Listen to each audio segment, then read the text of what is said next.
همین خیلی است مردم اینترس میشه چه شناسایی. وقتی که حضرت آدم و ماما حوا در بهشت بودند و آنها را شیطان در فتنه انداخت، آنها را گمراه کرد. چگونه؟ الله گفت که از همین بهشت از هر چیزی که میخواهید بخرید بنوشید، فقط به یک درخت نزدیک نشید. و او درخت الله اشاره کرد گفت بر همین درخت نزدیک نشید و دیگر چیزی که میخواهید بخرید بنوشید. و اما ابلیس که از درگاه الله رانده شده بود قسم خورده بود که من آدم و فرزندان را گمراه خواهم کرد. و حضرت آدم و ماما حوا در بهشت میخوردند مینوشیدند، استراحت داشتند، هر چیزی که میخواستشان میخوردند و مینوشیدند. فقط از یک درخت منع کردگی بود الله. این هم به خاطر امتحان بود. و ابلیس می آمد و آدم و ماما حوا میگفت که اگر شما همین درخت بخورین تبدیل به دو ملائکه میشین و همیشه در بهشت میمونید. و آدم و ماما حوا از او بیزاری میکردند، میگریختند، سخنش اهمیت نمیدادند. و بالاخره یک روز دید که نمیشود و باید گمراه کند کو باید فریب بده کو نمیشود. گریه کرد ابلیس، گریه کرد، همین خیر گریه داد و وای کرد که و حضرت آدم و ماما حوا سبب گریه‌اش پرسیدند. گفت آخه وای بر آدمی، این قدر صورت زیبا، این قدر جسم زیبا، و نمیشود که از این دو چی اما شما میمبرین، افسوس که میمبرین. گفت میمبره با دوباره خاک میشین، نمیشود از همین درخت بخرین تبدیل به دو ملائکه شین همیشه در بهشت مونید. فریب دیگه کرد. این راهش هم نشد و بالاخره از همه در جای ضعیفی انسان یا قسم خورد. گفت قسم به عظمت الله شما از همین درخت بخرین، گفت تبدیل به دو ملائکه میشین و همیشه در بهشت میمونید. و زنها همه وقت پیشکی هستن که به عقل. حضرت ماما حوا گفت که ای آدم، گفت اول من میخرم، اگر مرا هیچی نشد گفت بعد هم بخور. اول من میخرم گفت مرا هیچی نشد بعد هم بخور. و حضرت ماما حوا رفت از همون خورد، هیچ چیز نشد. وقتی که حضرت آدم خورد الک لباساشون از تناشون افتید. در نزد اهل آسمان شرمنده شدند. این خیلی الله شرمنده میکند انسان‌هایی را که از امر او سرپیچی میکنند. یا بنی آدم لا یفتننکم الشیطان کما اخرج ابویکم من الجنه ینزع عنهما لباسهما لیریهما سوءاتهما. ای فرزندان آدم، میگه انم شیطانی که پدر و مادر در همون راحت بهشت به زمین افتان، از همون راحت بهشت تنها به زمین نه افتان، شرمنده شون کرد در نزد اهل آسمان. لباس هاشون افتید ایتنشون در نزد اهل آسمان، در نزد ملائک شرمنده شدند، لوبلچ اوریان شدند. از درخت ها میخواستن بر بگیره، درخت برگش نمیداد که خود شرمگاهش محکم کند. شرمنده شد در نزد اهل آسمان شرمنده شون کرد و هم از بهشت محروم شد. به خاطر چی؟ به خاطر یک فرمان الله را اجرا نکردن که به همین درخت نزدیک نشه. برای همین نگاه که الله چی میگه؟ یا بنی آدم انزلنا علیکم لباسا لیواری سوءتکم و ریشا و لباس تقوا ذلک خیر. ای فرزند آدم، میگه ما برای شما لباس آفریدم. نگاه که لباس این برای چی است؟ یا بنی انزلنا علیکم لباسا لیواری سوءتکم و ریشا و لباس تقوا ذلک خیر، که شما را شرمگاهتون محکم میکند، عورتتون میپوشاند و شما را زیبا میگیرد، زینت میده. شما را هم محکم میگیرد و هم زینت ها میده. نیکی میگه لباس تقوا ذلک خیر. لباس تقوا میگه پرهیزگاری از همه ده بهتر است. برای چی؟ برای حضرت آدم و ماما حوا هم لباس داشتن، ولی از پرهیزگاری از تقوا رو گرداندن. چی شد؟ همش افتید و در نزد اهل آسمان شرمنده شدن. انمی است که الله میگه که ای فرزند آدم هوشیار باش، همین شیطان تو را در فتنه ناندازد. نگه که برخای همین در سنه یک دو سبجم بکو چی میشه؟ کو یک بار به همین صوت و همین آفیس رقص که چی میشه؟ یک بار کو یک گرم عرق بخواد چی میشه؟ کو یک بار یک زینا که چی میشه؟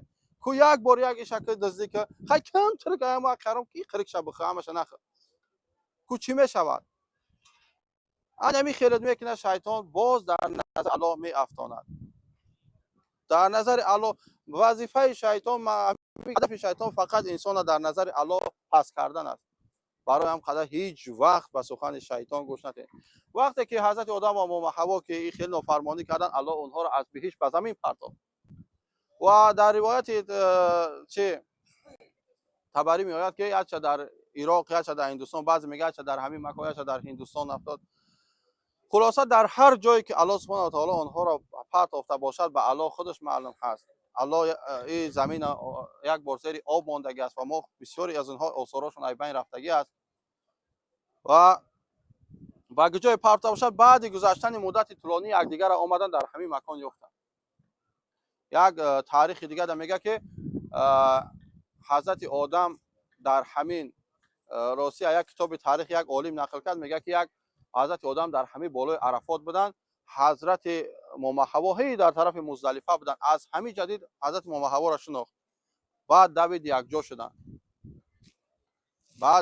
جا شدن. حضرت آدم میدونه که زیاده از 30 متر قد داشت. 30 متر قد داشت. میگه چه خیلی ایجا او مزدلفه را دید، قد او دراز بود. ای ما اینا یک 80 چند است، میگه خیلی قد درازه. حضرت آدم زیاده از 30 متر قد داشت. انسان‌ها از اول از این جوسه بودن، واسه خورد شده رفتن. بعد در همین جا اومدن زندگیشون در همین جا شروع کردن. انا برای خاطر همین جا عرفات میگه عارف، یعنی شناسایی، جای شناسایی. در همین جا زندگی کردن. با بعضی روایت ها میگن که صاحب 21 دوگانیکه شدن، 20 دوگانیکه و بعضی روایت ها 23 تا دوگانیکه. خلاصه زیاده ای 40 فرزند دار شدن. یکی از فرزندای حضرت آدم علیه السلام این پیامبر الله که در قرآن نام ذکر شده است، حضرت شیست است. حضرت شیست علیه السلام این فرزندی اصلی حضرت آدم هست از ما و حوا. و دیگر درباره فضیلت این عرفات که در حج فرضی نگاه کنید، در حج فرضی یک سال یک بار است، عید قربان، روز عرفات. رسول الله صلی الله علیه و سلم میفرماید الحج و عرفات، حج این همین عرفات هست، این همین عرفات هست. هر کسی که اگر در حج فرضی پاش همین عرفات، حدود عرفات آل زنکاش ایشان میتم، حدود عرفات اگر پاش در آمد حجش قبول هست. و الا کسی عرفات نیامد هیچ جای دیگر حجش قبول نمیشود. اگر 1000 دو گرد کعبه هم بزند حج فرضیش قبول نمیشود. مهم در فرضی این است که پاد انمی عرفات ببیند. این همی پاد ایاموس نکو دارن در آمد، اگر بگردی هم برای یگان جای دیگه هم نرای حج فرضی قبول 100% قبول هست. این خیلی مکان مقدس است. رسول الله صلی الله علیه و سلم در حج الوداع بودن، در این همین مکان بودن، در همین مکان. با دیگر فضیلت این مکانی است که آخران آیه قرآن در همین جا نازل شد، آخران سوره قرآن. الله سبحانه و تعالی فرمود الیوم اکملت لکم دینکم و اتممت علیکم نعمتی و رضیت لکم الاسلام دینا. اساسا در حج فرضی بودن، مردم نصیحت میکردن که الله گفت که امروز دین کامل شد. همین آیت وقتی آمد رسول الله صلی الله علیه و آله فهمید که همین سال مرگ او حتمی است، همین سال عمر او به پایان میرسد. الله گفت وقتی که دین پر شد دیگر پیامبر در کار نیست. الیوم اکملت لکم دینکم و اتممت علیکم نعمتی، هر چیزی که دوست می داشتم برای شما دادم، هر یک نعمت دوست می داشتم برای شما عطا کردم. و رضیت لکم الاسلام دینا، و راضی هستم که دین شما دین اسلام باشه، قانون زندگی شما همین قانون اسلام باشه، همین قرآن باشه. همین آیه آخران آیت هست و در همین مکان رسول الله صلی الله علیه و رسول الله صلی الله علیه و نازل شد. حضرت ابوبکر صدیق هم گفت که وقتی که این آیت پیامبر خوان ما خیال کردم که پیامبر مرگ خود به مردم اعلان کرد. و پیامبر صلی الله علیه و با همین در همین مکان با صحابگان دفاع چی کردند، وداع کردند و از صحابه ها سوال کردند که آیا ما سخن الله را بر شما رساندم؟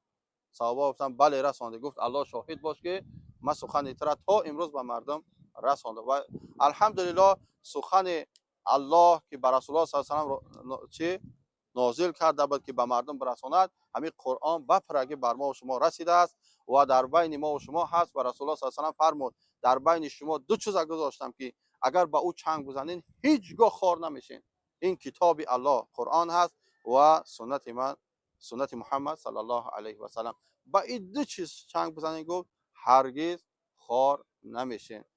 خیلی عذر میبریم بالا، نماز عصر جماعت میخوانیم و ان شاء الله باز رهسپار میشین طرف مزدلفه.